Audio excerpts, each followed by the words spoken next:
man, are we gonna be late? Hello there, welcome in. I'm unprepared. 7 o'clock on the West Coast, 10 a.m. on the East Coast of America. Hello, America. How you doing? Oh, look, Jay Sheldon shared the stream. Good for you, Jay. Thank you. Be sure you follow Jay's advice. Be like Jay. 2 o'clock in London, 7:30 in Mumbai, India. Hello, India. We love you. 11 p.m. in Kyoto, Japan. And in Malaysia, it's 1974. I'm Jay Sheldon.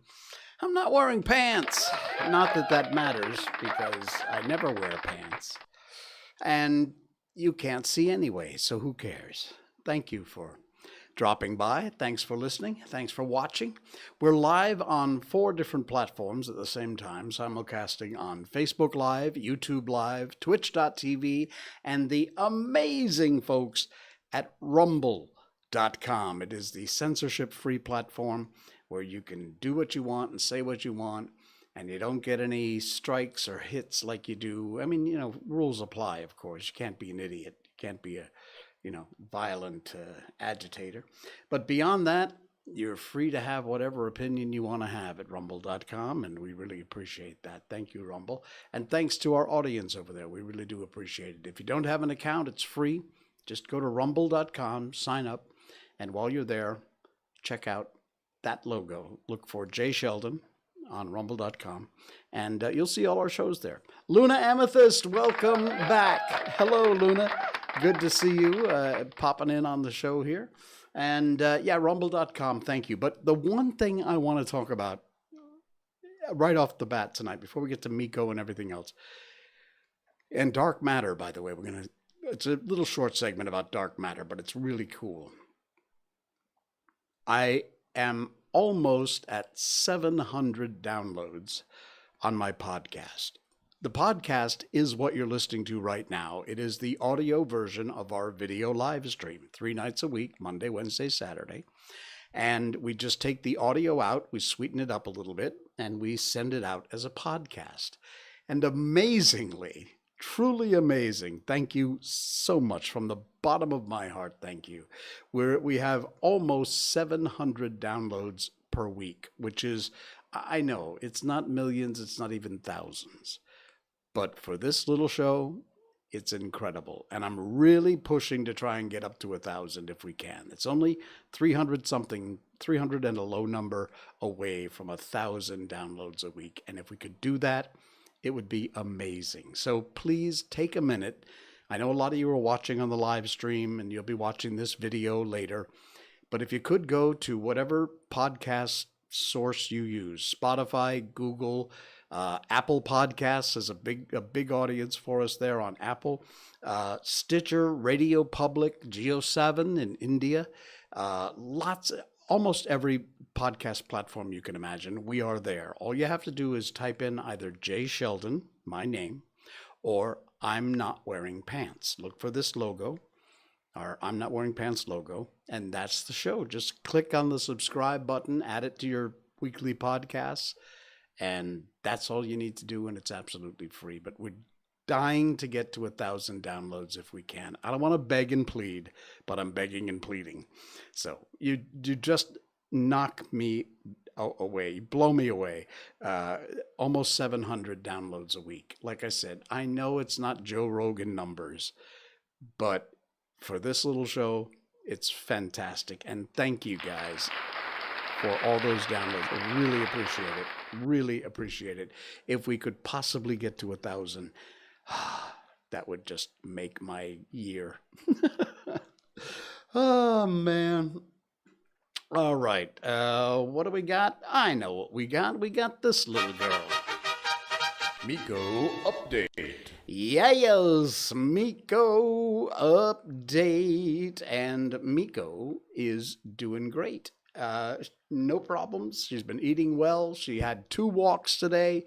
And a matter of fact, this video, which I took yesterday, I guess, she was getting a very nice brushing. Look how much older she looks from her puppy days. She's over 2 now. Yeah. That is, oh, thank you for the congrats, Luna. Thank you. If you're not subscribed, please subscribe to our podcast, whatever platform, doesn't matter. But there she is getting a brush. She's almost at that shedding season, so we're going to have another snowfall in Malaysia in my house pretty soon. And my industrial strength vacuum cleaner is going to get a workout. Yes, so comfy is right. She loves to be pampered, and that's exactly what she's getting right now is a good pampering. So she's doing really well. Thanks for all of you who ask, and yeah, it's very cool. Very cool. All right, we promised you some dark matter. We got dark matter. This is from physics-astronomy.com. Actually, physics-astronomy.com. Luna says, please tell her hi for me. I will indeed tell her hi for you. Thank you. I'll give her a pet and a scratch behind the ears and let her know it's from Luna Amethyst. All right. Believe it or not, we all know and we've heard of dark matter. If you're a Star Trek fan, you really know about dark matter. But anyway, this is real. Scientists have captured the first ever image of dark matter. Yeah, really. The theory that gave rise to the concept of dark matter rose out of necessity. Our cosmos should not be able to exist and function as it does based on the stuff we can see. This visible matter couldn't provide the gravity required to keep our galaxies locked together. Dark matter filaments bridge the space in between galaxies. Now, that's kind of easy to understand. You know, the space in between our galaxy, which is light matter, which is matter we can see. But dark matter that we apparently cannot see has to exist to bridge the space. What is in the space between the galaxies? This is a false color map, and the locations of the bright galaxies are shown in the white regions right here. You can see there and there. And the presence of a dark matter filament, which bridges the galaxies, is shown in red. You see there's a little purple, blue outline, but there is a red kind of, again, if you're listening on the podcast, check out the link, which is in our description down below on the podcast. You can check out this article. But that is the first ever image of dark matter. How cool is that? It's a theory proposed by scientists to account for the disparity.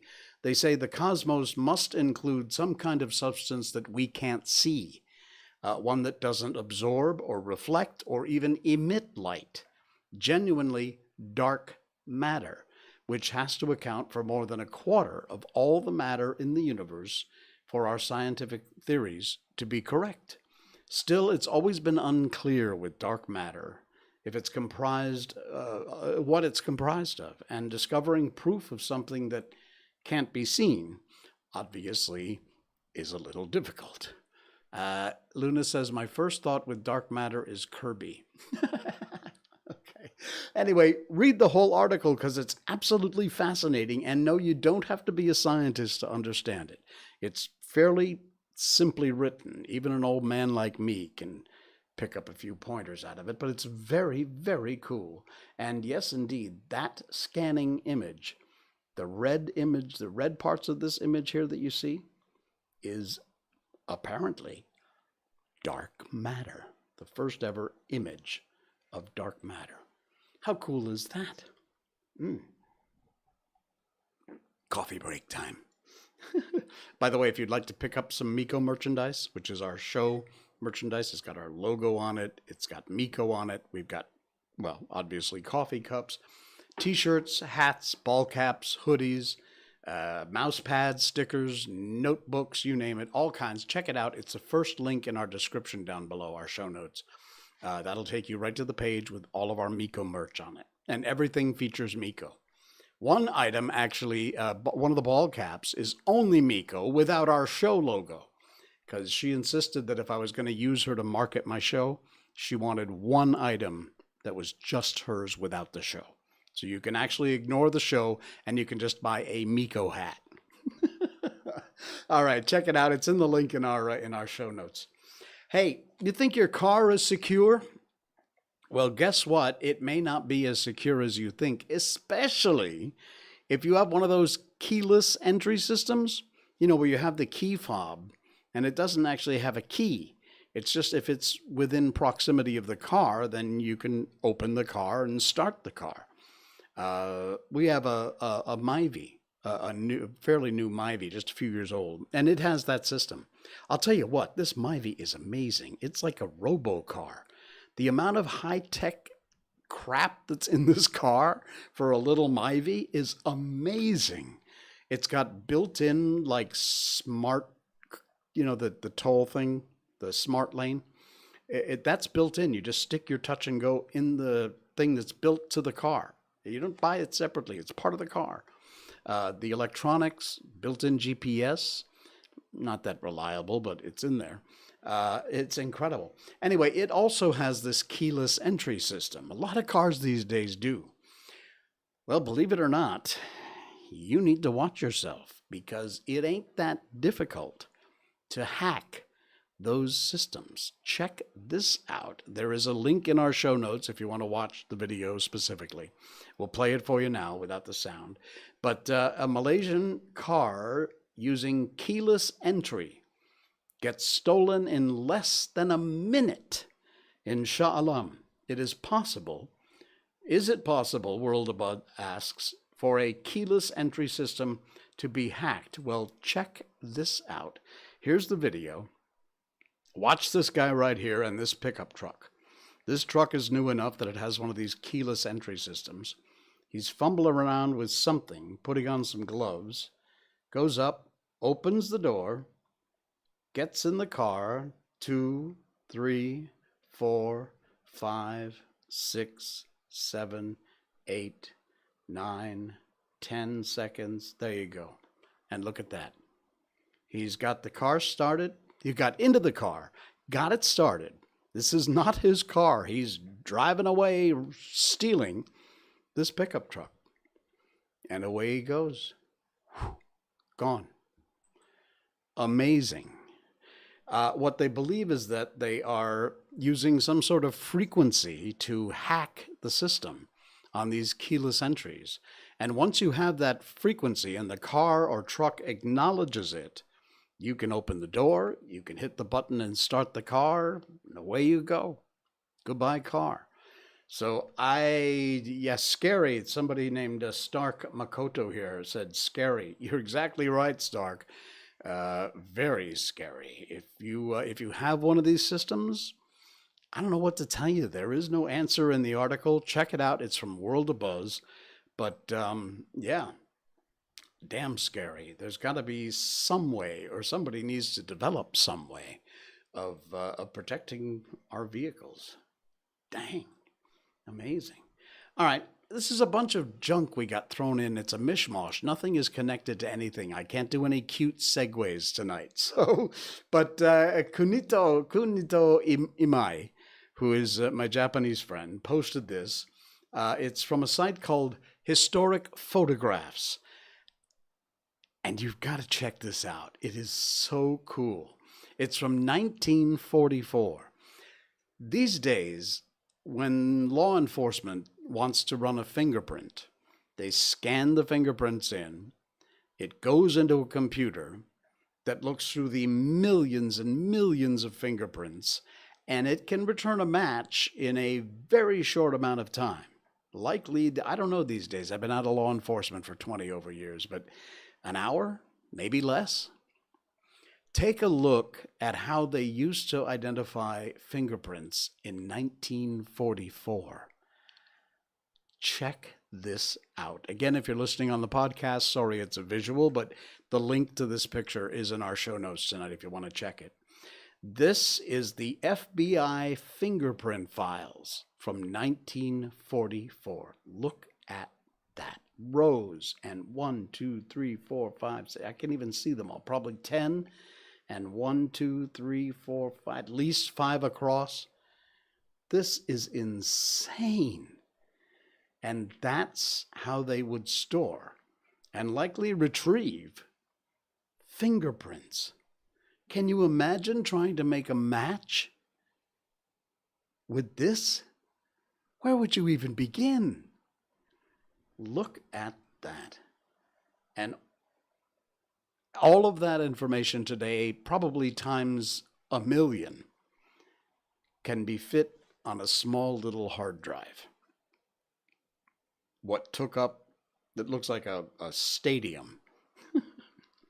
That is amazing. I said, thank you, Kunito. It's a brilliant, brilliant shot. I saw that. I had to share it tonight. It is so cool.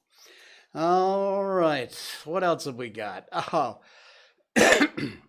before we get on to our book tonight, we will be continuing on with Tom Sawyer. We're on chapter 30, which is a huge chapter, by the way. It's probably going to be a three-parter. But there's about 35 chapters total in this book. So we're nearing the end. We're getting there. But chapter 30 is huge. Get ready for it. All right. We've got a couple of good news stories. We always love to do the good news stories. And this one comes again from the great folks at World of Buzz. If you're not signed up for World of Buzz, you really should. They don't pay me. I use a lot of their stuff on the show because they just do the most fascinating articles. And we love you, World of Buzz. Thank you. But these guys were on a fishing trip, and they had a drone. And when they sent that drone up in the air, they got a rather unexpected surprise. They caught a group of wild elephants. Look at this. There is video. I'll play it coming up in a minute. Again, on the podcast, just check out the link in our show notes, our description down below. 4 friends on a fishing trip. They took their drone with them to find the best fishing spots. Well, while flying their drone, they caught glimpses of a herd of elephants making their way through a clearing. Witnessing them walk amongst the remnants of old palm oil trees, netizens who viewed the video were touched by the end message these 4 men had to the government, which was, you'll see it in the video, it says, "Please stop illegal logging. Let's save these animals' lives." And check out this video. There goes the drone from the fishermen, and they're headed up. There you go, a little aerial shot there. And as the drone scans around, you'll see another crossfade here, and there you go. Take a look. Wow, that is amazing. We have wild elephants in Malaysia. If you're listening in other parts of the world, yes, indeed we do. We have wild herds of elephants. Sadly, they are diminishing because the idiots that do this allegedly regulated, but, you know, hey, let's call it what it is. It's unregulated logging. There you go. Please stop illegal logging. Look at this herd of elephants to save animal life. That is amazing. Wow. Look at that. Please, please, I can't encourage you enough. Let's give credit to the folks here, CapCut. Yeah, I can't encourage you enough to go check out that video. Give them a like and a share, and let people know. That's absolutely incredible. And a lot of folks were chiming in saying, this has happened for years. We can clearly witness the aftermath of illegal logging through huge floods that occur and a loss of animal habitat. Illegal logging will continue, another person said, so long as there are people who continue to receive bribes and allow such activities to take place. As beautiful as the footage is, the article continues from World of Buzz, this is the reality that most Malaysians are made to live with. And there you go. There once again is that amazing shot from the drone of the herd of wild elephants. I said before, it's so cool because we have wild monkeys here and they're everywhere. And I've always loved monkeys. I've been fascinated by them. And to live in a country where monkeys just run wild, to me, it's still one of the most amazing things. But in addition to that, I live in a country where wild elephants still run free. Sadly, not as many, and it is getting smaller and smaller. In fact, we also have a population of tigers here in Malaysia, and that population is seriously endangered. We've covered some of that before on our show. Please do what you can. I know it's a tough fight, but because, there's money involved, and money talks, and tigers and elephants and monkeys walk, sadly. We are guests on their land, and I hope you remember that. Wow. All right, and got one more good news story. This comes to us, let's see. Oh, no, two stories. This is amazing. I'm going to give you a warning. If snakes bother you, you might want to look away. I know there's some people who are so squeamish about snakes, they can't even look at a video or a picture. This, however, you may want to hang tight, because I'm not a fan of snakes. Strangely enough, the big ones, they don't scare me so much. It's those medium and little-sized ones that really bug the hell out of me. But this is amazing. This is a rainbow python. I've heard of these, but I have never seen one. It's a very short little video. It's only about 30 seconds. But if you're listening on the podcast, please check out the link in our show notes, our description down below. Well worth your time. Even if you have a thing about snakes, this is beyond amazing. Take a look at that. That is real. Look at the color. It's iridescent. It's called a rainbow python. And it's light reflecting on the scales. Look at that. Look at that. That is absolutely beautiful. Wow. The iridescent rainbow python. Check that out. Wow. Oh, man. That is absolutely incredible. Wow. Please do. It's well worth your time. Check out the link in our show notes on that video. Like I said, even if snakes aren't a thing for you, if you're a little afraid of them, worth your time to see this, because this is beyond beautiful. Wow. All right. And finally, one good piece of news and an amazing story comes to us out of Thailand, and comes to us again from the good folks at World of Buzz. Thanks, World of Buzz. A Thai restaurant owner. This story kind of went viral. It's been posted on a whole bunch of different sites, but we picked this one from World of Buzz to share it with you. A kind Thai restaurant owner treats poor father and daughter duo to a birthday cake and a birthday meal. Check this out. This is amazing. They saw the father and daughter leaving the shop, very happy. And the Thai restaurant employee said, "We are very happy too." Here's the story. A father would do almost anything for their daughters, including starving themselves so their child can have a decent meal. And that was almost the case for one Thai man until restaurant staff decided to step in. A shabu shabu restaurant owner, Panumas B. Sroitong, took to her Facebook profile to share how a father-daughter duo had come into her restaurant to celebrate the little girl's birthday. Well, they realized the father couldn't afford a meal for both of them, so he told his daughter to eat while he went and waited outside. The little girl, however, refused to eat without her father, and so they both decided to leave. Well, thankfully, the restaurant staff informed the owner, Panumas, of the incident as the father-daughter duo walked out, and she immediately stopped them and offered them complimentary meals.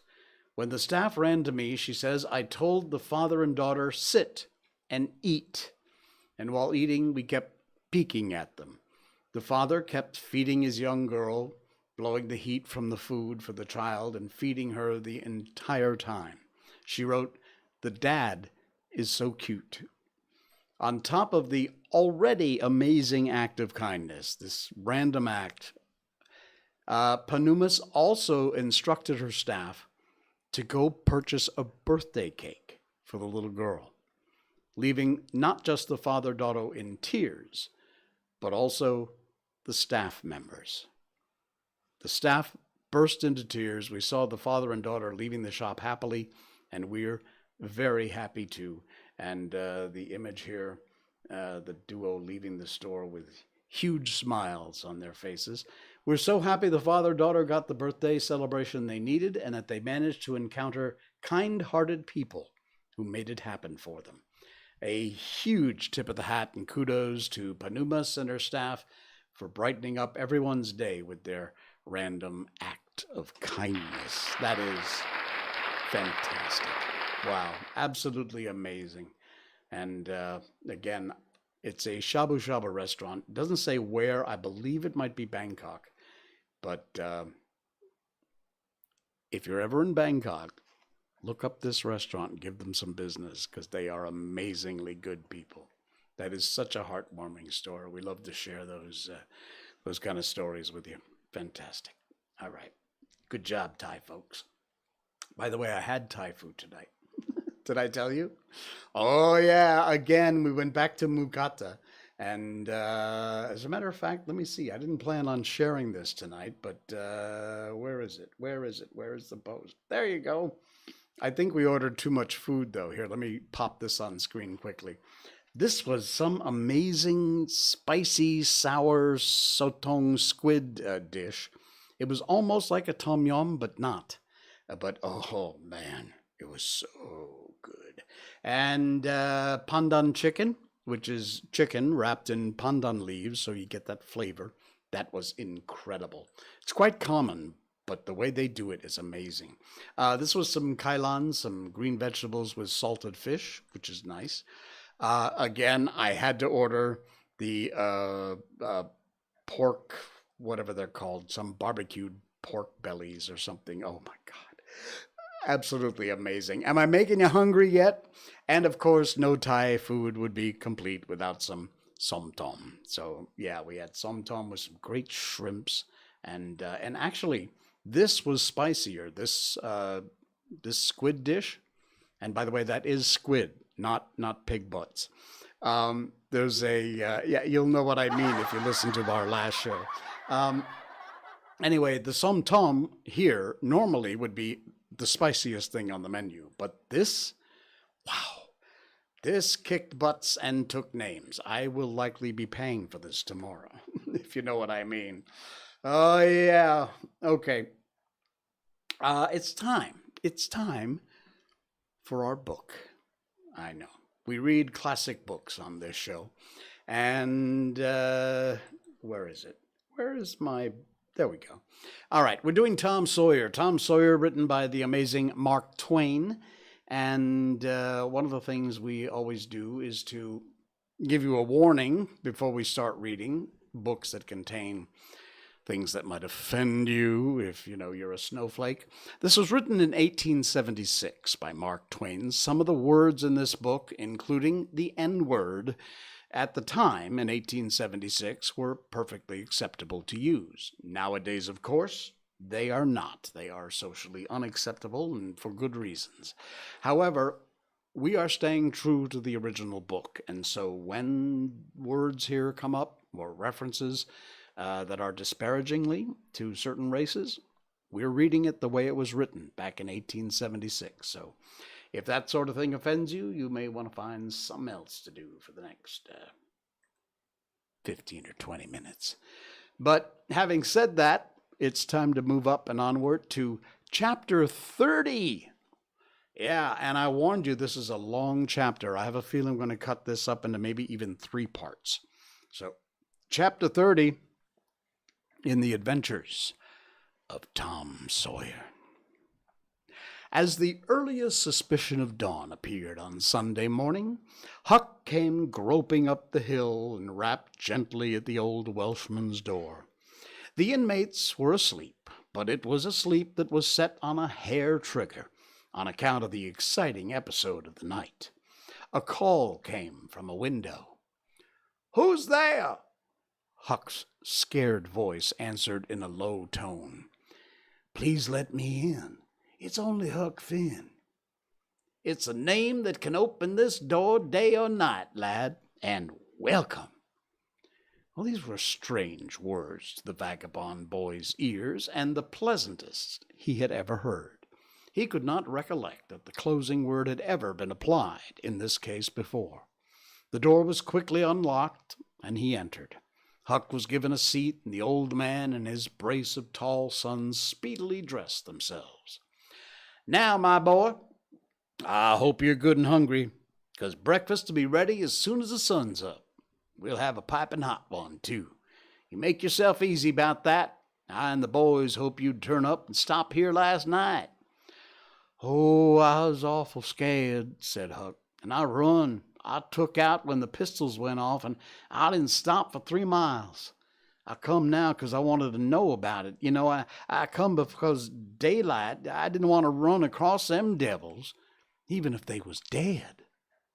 "Well, poor chap, you look as if you'd had a hard night of it. But there's a bed here for you when you've had your breakfast." "No, they ain't dead, lad. We're sorry enough for that.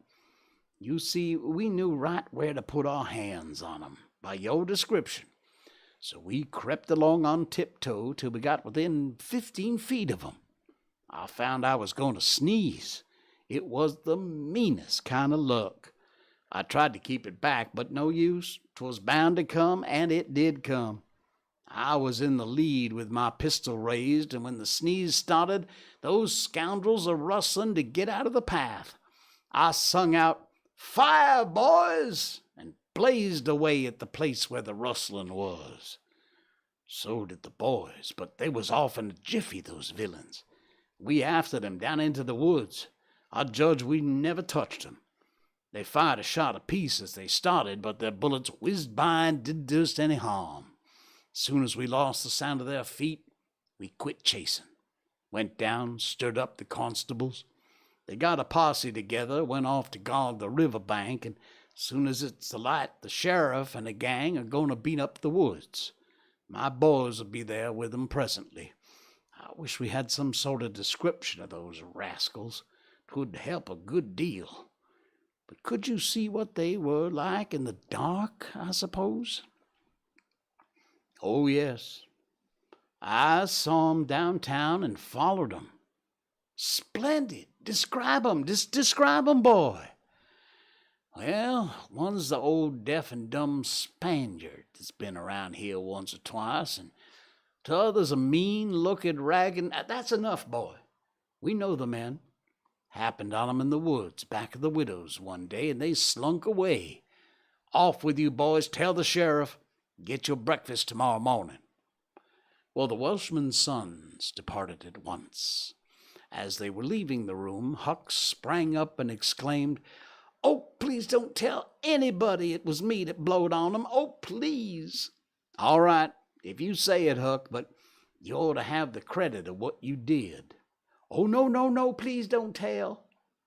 When the young men were gone, the old Welshman said, "They won't tell, and I won't. But why don't you want it to be known?" Huck would not explain, further than to say that he already knew too much about one of those men, and would not have the man know that he knew anything against him for the whole world. He would be killed for knowing it, sure. The old man promised secrecy once more, and said, "How did you come to follow these fellows, lad? Where were they looking suspicious?"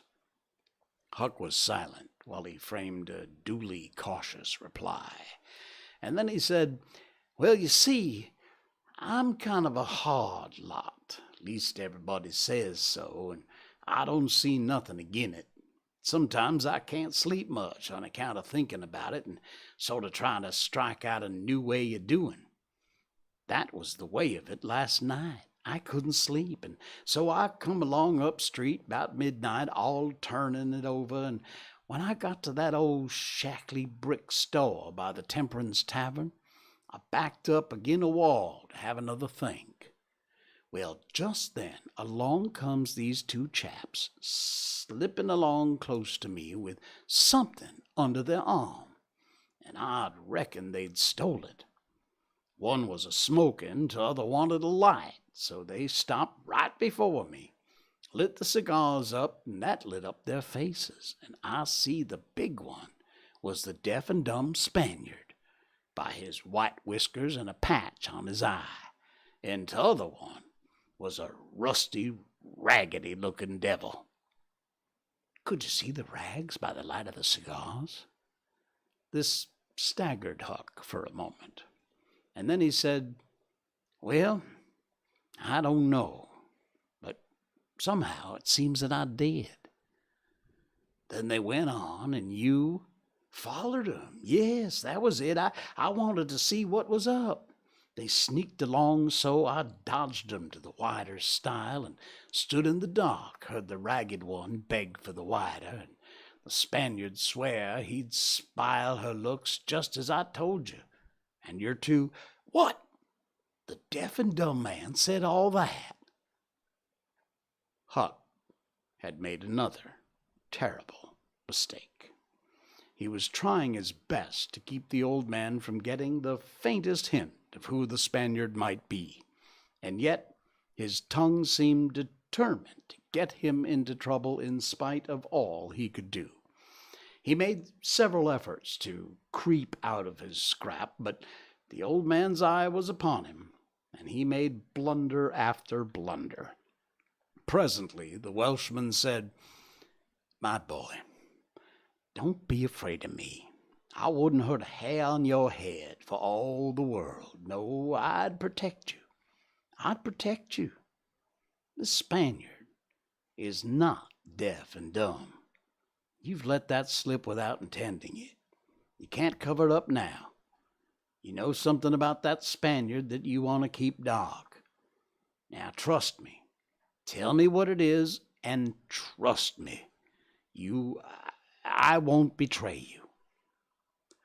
Huck looked into the old man's honest eyes a moment, and then bent over and whispered in his ear, "'Tain't a Spaniard. It's Injun Joe." The Welshman almost jumped out of his chair. In a moment he said, "It's all plain enough now. When you talk about notching ears and slitting noses, I judged that was your embellishment, because white men don't take that sort of revenge. But an Injun, well, that's a different matter altogether." Well, during breakfast the talk went on, and in the course of it the old man said that the last thing which he and his sons had done before going to bed was to get a lantern and examine the stile and its vicinity for marks of blood. They found none, but captured a bulky bundle of what? If the words had been lightning, they could not have leaped with a more sudden stunning from Huck's blanched lips. His eyes were staring wide, his breath suspended, waiting for the answer. The Welshman started, stared in return. 3 seconds.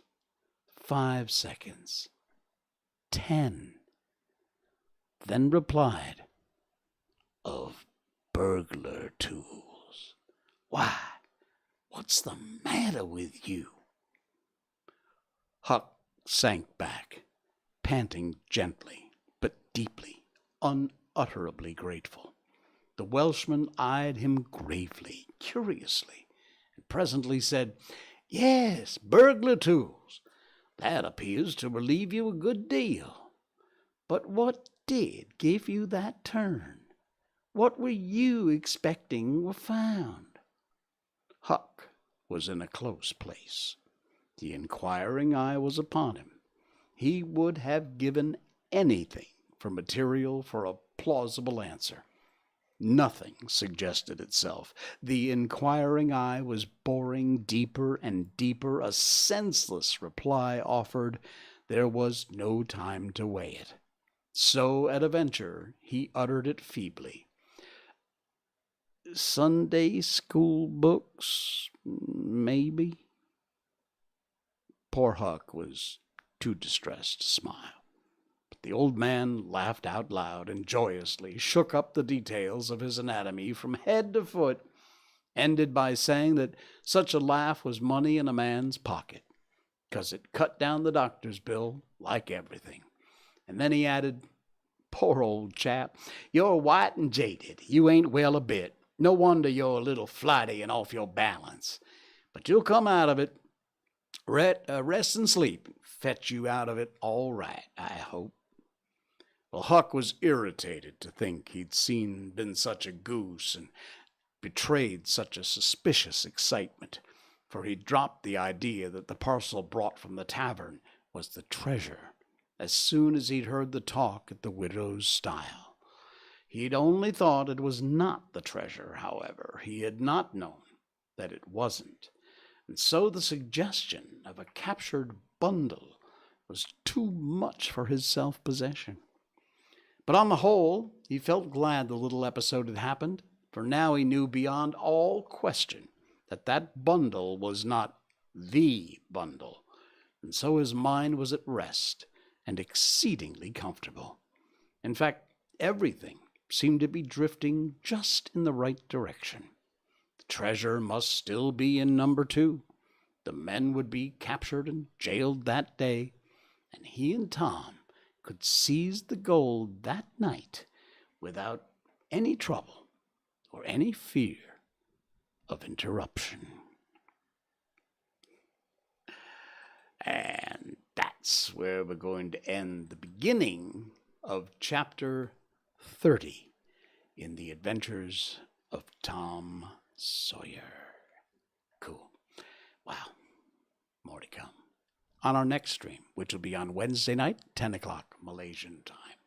Hey, thank you so much for joining me tonight. That's going to do it for the show.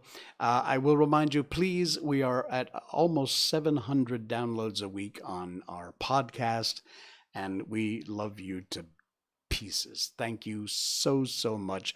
We really would love to get up to 1,000. So even if you're watching on the video, if you're watching on Rumble or Facebook or YouTube or Twitch.tv, please go over to your favorite podcast site and search for Jay Sheldon or I'm Not Wearing Pants. Look for that logo right there up in the corner and just click the subscribe button. It's absolutely free. Add it to your podcast, and we'll let you know as our numbers grow. We're almost at 700. We'd like to get up to 1,000 as quickly as we can. We really appreciate it. Thank you to all of our podcast listeners and all of our live viewers too.